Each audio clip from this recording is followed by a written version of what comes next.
हाय, good evening. आज 6 तारीख है, 6 अप्रैल 2025।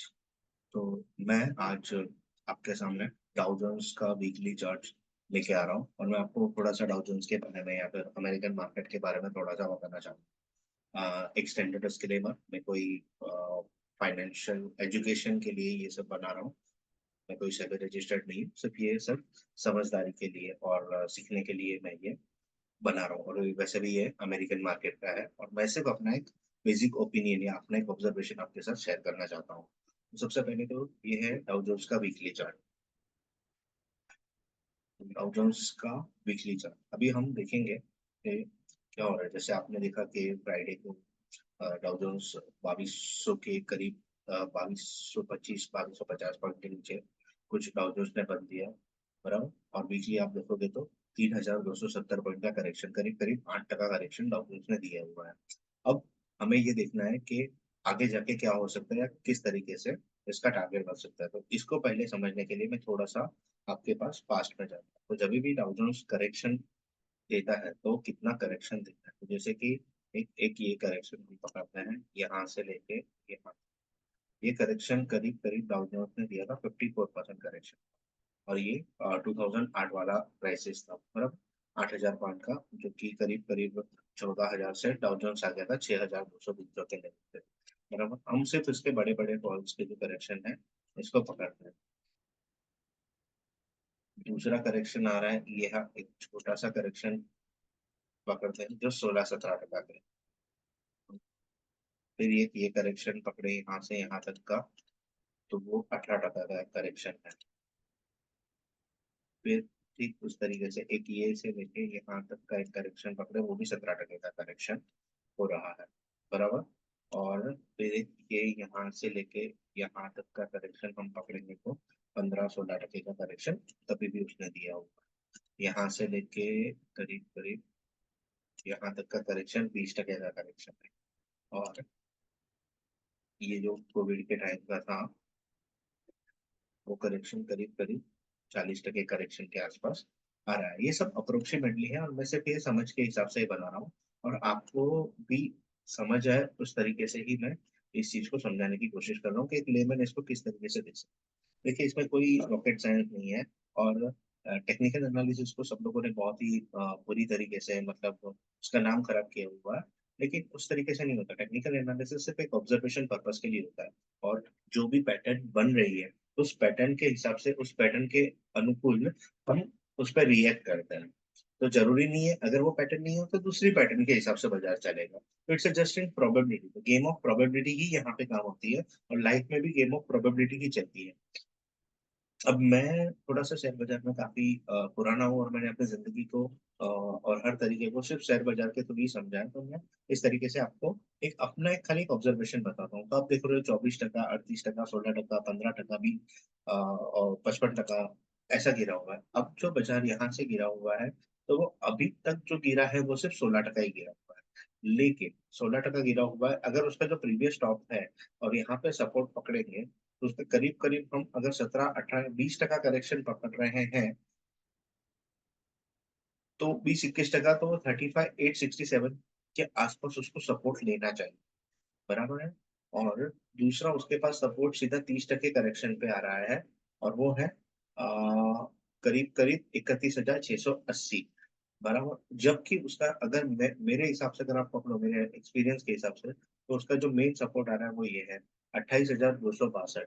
लेकिन जिस हिसाब से अगर ये ग्लोबल क्राइसिस में और जैसे वर्ल्ड वॉर और उस तरीके की सब बातें चल रही है, अगर वैसा कुछ हुआ तो वो अपने ऑल टाइम सपोर्ट के पास आ जाएगा। वो है करीब करीब यहाँ से उसको करीब करीब पकड़ो अपने यहाँ से लेके यहाँ तक, मतलब हम एक्सपेक्टेड 59% करेक्शन पकड़ सकते हैं।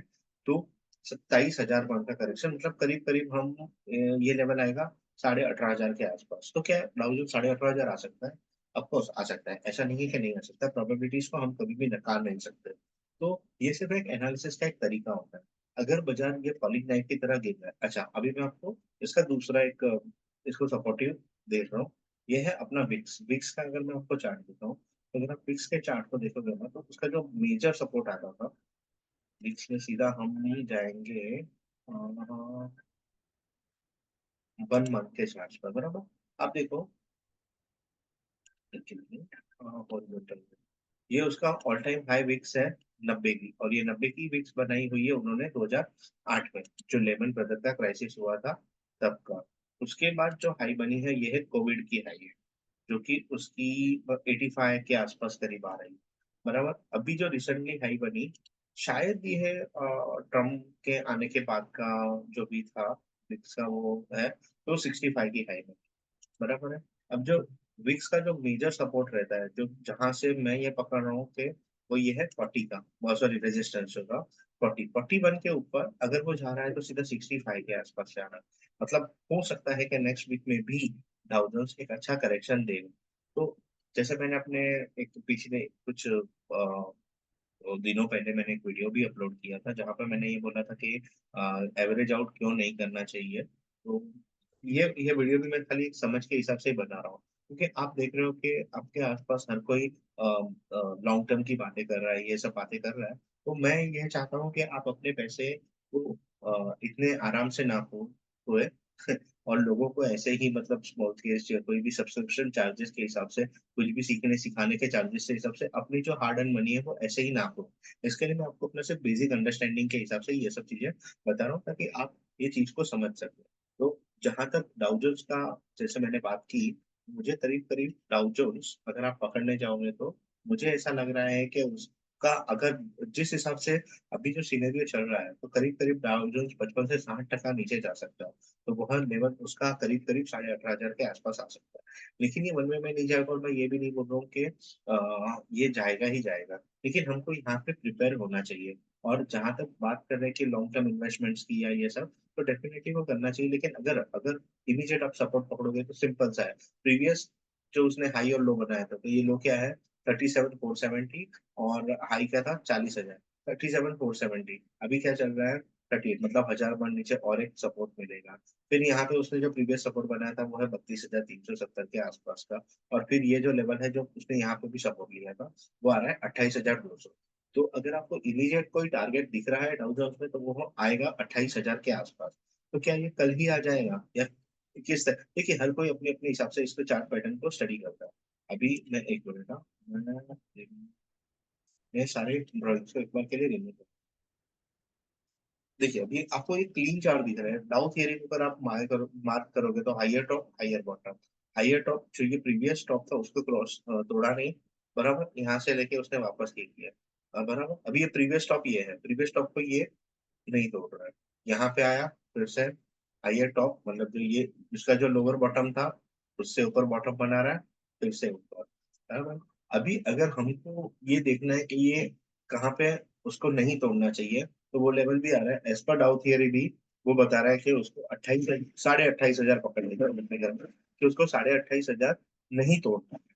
तो अगर अब इम्पोर्टेंट सपोर्ट भी देखेंगे तो 28,500 तो अभी वो कितना दूर है, तो यहाँ से करीब करीब और 10,000 पॉइंट के आसपास वो आ रहा है। मैं ये नहीं कह रहा हूँ कि वो आएगा ही आएगा, मैं सिर्फ अपनी ऑब्जर्वेशन बता रहा हूँ। अभी हमको क्या करना चाहिए, तो हमको सबसे पहले तो चार्ट पैटर्न को या प्राइस पैटर्न को देखना चाहिए कि वो कहाँ पे सपोर्ट लेने की कोशिश करेगा। अभी एक उसका जो इमीडिएट सपोर्ट है वो प्रीवियस टॉप है, वो ये आएगा 38,300, सॉरी, हाँ ये सॉरी 36,994 का सपोर्ट आ, 36,994, या समझो राउंड फिगर में 37,000। तो 37,000 के सपोर्ट के सामने हम एक बार के लिए रुक सकते हैं, लेकिन यहाँ पे भी ये फॉलिंग नाइट में कभी भी चीजों को बाय नहीं करना चाहिए। ठीक है, मेरी सिर्फ इतनी सी एनालिसिस है। Thank you.